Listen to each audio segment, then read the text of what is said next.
Good evening, everyone! Gosh, I think this might be the most excited I've ever been for a video. Children's TV shows, especially Canadian created ones, happen to be a very special interest of mine. So when the powers that be granted me the permission to make today's list, I could not write fast enough. Even though I consider myself an expert on the subject, I actually found myself shocked during my research about just how awful some of the shows are out there. Question for y'all. What shows do you consider to be the most nightmare-inducing? Feel free to let me know in the comments now, and then at the end, let me know if one of them made today's list. And on that note, welcome to the top 5 terrifying children's shows that will give you nightmares. In 5th place, we have Pirates. This is probably the most overall obscure show on today's list, and considered partially lost media at this time. The show began airing in 1999 on the Canadian children's TV channel Treehouse, and only lasted a single season. Treehouse TV was personally a huge part of my childhood, and definitely made a mark on who I am today. I grew up obsessed with shows like Toy Castle, My Special Book, Judy and David, and more. Trust me, any one of my friends has experienced me gushing about my love for the media they created, especially the original Canadian content. Funny enough, or thankfully enough, this wasn't a show I super remembered until today. So Pirates was a show that had puppets, animatronics, and full-body costumes. The show was set in a time before parents were invented, and where children ruled the seas. The overall description on IMDb reads as follows. Aboard the Tantrum Captain Kidd sails with friends named Snarbuckle and Grumpus the Flying Whale, buried treasure, secret lagoons, mermaids and more. First meets Fig and Emma Sophia help with chores. Pretty brief, but sounds innocent and cute. The show starts off similar to other Treehouse programming at the time, in the bedroom of sleeping kiddos, focusing on a storybook on the side table near the beds. And then the theme starts. We're greeted by a singing rat mascot named Fig, and some pirate folks whose faces are somewhere between a human and a porcelain ragdoll, singing about no rules, no naps, no shoes. Oh, can't forget the friendly flying CGI whale that totally blends into the otherwise three-dimensional set. I just can't tear myself away from watching the singing mouths on the mascot faces. They're kinda like marionettes, and it's just so unsettling. Diving into side characters now, who thought, you know what, I know what this pirate mascot monstrosity needs, a talking xylophone with spring eyes. I get the concept, I think, but it truly just looks like a child's craft gone wrong. But hey, maybe that was the plan, I guess? There's also a pig who can only move his jaw and kinda move his eyelids. At the end of the day, minus the overall dialogue being, kinda stilted, the content of the show itself isn't horrifying, but visually speaking, I'll pass. In 4th place, we have Are You Afraid of the Dark? So this show was a Canadian-American horror anthology television series. The original series aired on Nickelodeon from 1992 to 1996. The pilot episode aired respectively on YTV and Nickelodeon in 1990 and 1991. It led to 2 revival series, with the first airing from 1999 to 2000 and the second debuting in 2019. The series revolved around a group of teenagers who referred to themselves as the Midnight Society. Every episode at a secret location in the woods at night, one member would tell a scary story to the group. The actual story, rather than the telling, was displayed to the television viewer. Each storyteller would begin their story by saying, "Submitted for the approval of the Midnight Society, I call the story," whatever it was named, and toss a handful of midnight dust from a leather pouch into a campfire to heighten the flames and produce an eerie white smoke. The submitted for approval line was actually a nod to the Twilight Zone, in which creator Rod Sterling would, after introducing the episode, say, "Submitted for your approval."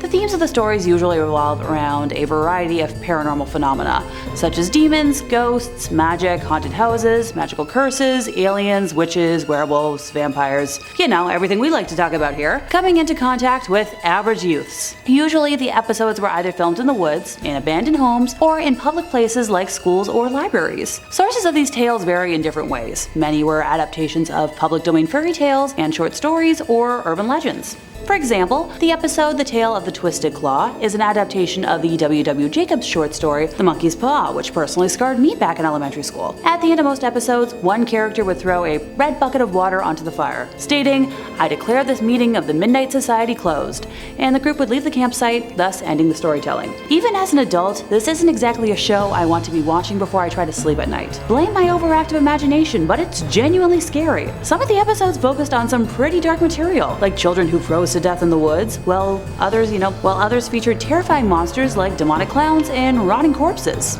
I'm good. In 3rd place, we have Mr. Meaty.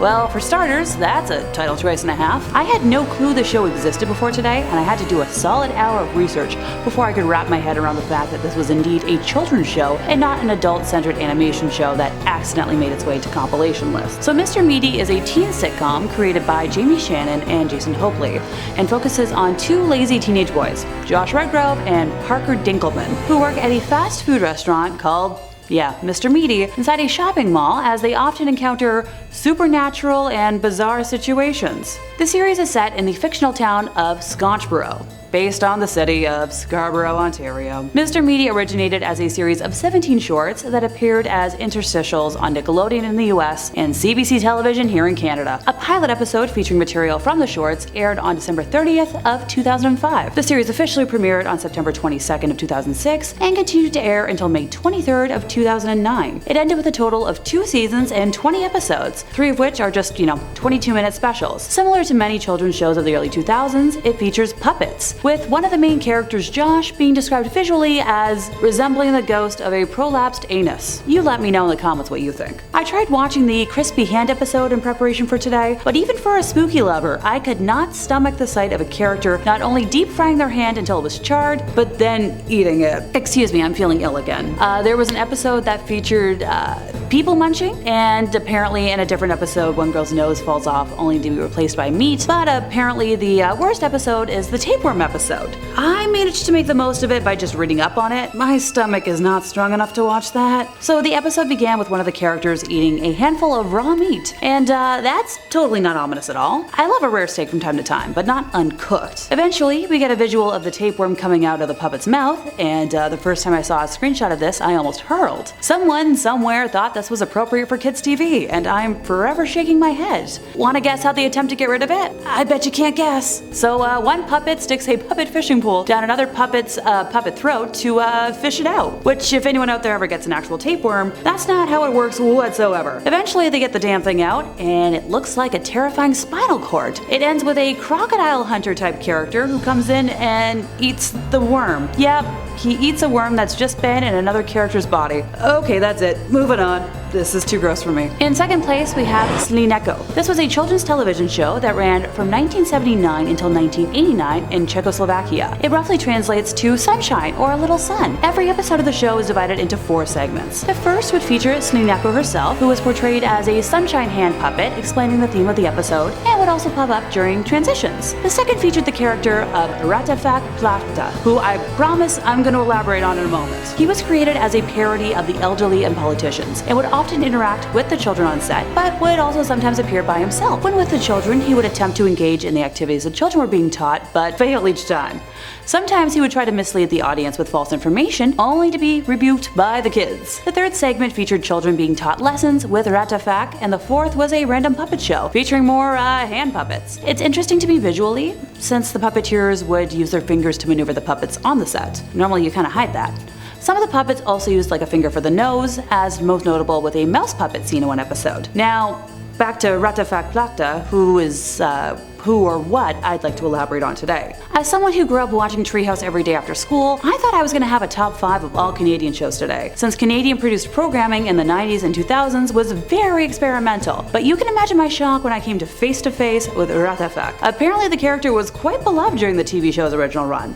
And hey, as someone who loves creepy dolls, I get the idea, but for someone who was seeing this for the first time as an adult, yikes. The puppet took 2 people to operate, and if you look closely, the body of the puppet kind of resembles 2 heads up a sheet with protruding stick arms, so that makes sense. But the head. Oh my gosh, the head. So for starters, the neck is so extremely disproportionate, and then the head itself. I have no words. The skin is 2 different tones, with the face being a different shade than the nose, and the eyes look like someone went to a craft store, asked for the biggest size of googly eyes, and said, "I'll take it." I'm not going to discuss the hair too much in detail, but since it's supposed to be a political parody, the bad toupee makes sense. It is believed that Slniecko aired over 500 episodes during its run, but sadly, nearly all of them are lost. If there's something I love, it is a good hunt for lost media. genre. Personally speaking, I was part of the years-long hunt for a Treehouse TV show that I've mentioned earlier that isn't cursed, called My Special Book. Honest to goodness, until October of 2020, all that existed online of the show was a listing archived on the YTV website and a single screenshot on a random Korean blog. Thankfully, almost if not all of the episodes have now been found and uploaded to YouTube, unlike Slniecko, where only several episodes have been archived to date. Fingers crossed more resurface soon. And in first place, we have Tomorrow's Pioneers. Okay, buckle up folks, this one's a doozy.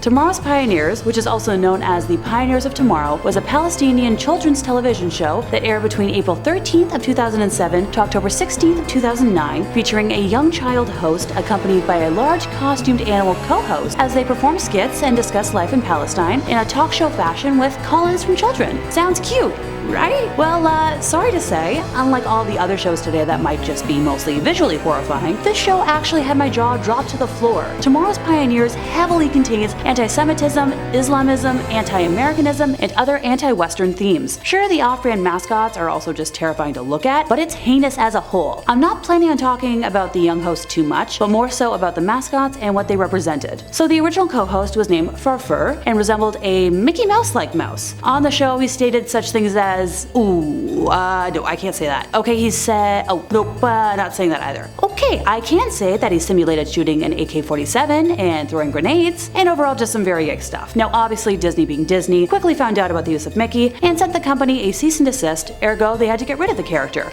And how did they choose to do that? As horrifying as they could. In episode 105, Farfur was punished to death during interrogation by an Israeli citizen who was trying to acquire the key entitled to Tel Arabi, a fictional settlement which was occupied by Israelis and named to Tel Aviv. Yeah. They killed him off violently and on screen, making him a martyr. Oh, it gets worse. He was eventually replaced as a co-host by Nahul, his bumblebee cousin. When introduced, he promised revenge upon the enemies of God and other killers. On the show, he has expressed extremist views, and I can't say any of that on here. No, I'm not even gonna try this time. Long story short, everything uttered by these characters is quite extreme. He also showed streaks of being awful to animals. In episode 204, during a visit to the zoo, he is shown swinging cats that are very much not puppets around by their tails, and throwing rocks at lions in a cage. Now, he was also discontinued and replaced by the most visually horrifying character on the entire show, Asud, which was a rabbit character whose name means lion. Oh, here's a quote I can say. When explaining why he's called Asud, meaning lion, when Arnoob, meaning rabbit, would be more appropriate, Asud explained that a rabbit is a term for a bad person and coward, and I, Asud, will finish off the Jews and eat them. End quote. I think that explains the show enough. I have no words. And that brings us to the end of our list, and pardon me, I'm still struggling to form words after that last spot. I'm definitely gonna struggle to get my brain to turn off tonight, so if any of y'all have any recommendations for fluffy shows I could watch, please leave them in the comments, and also let me know if y'all want a part 2. As always, feel free to like, subscribe, and hit the bell for more from us here at Top 5 Scary Videos, and I'll see y'all next time, you lovely spooky people.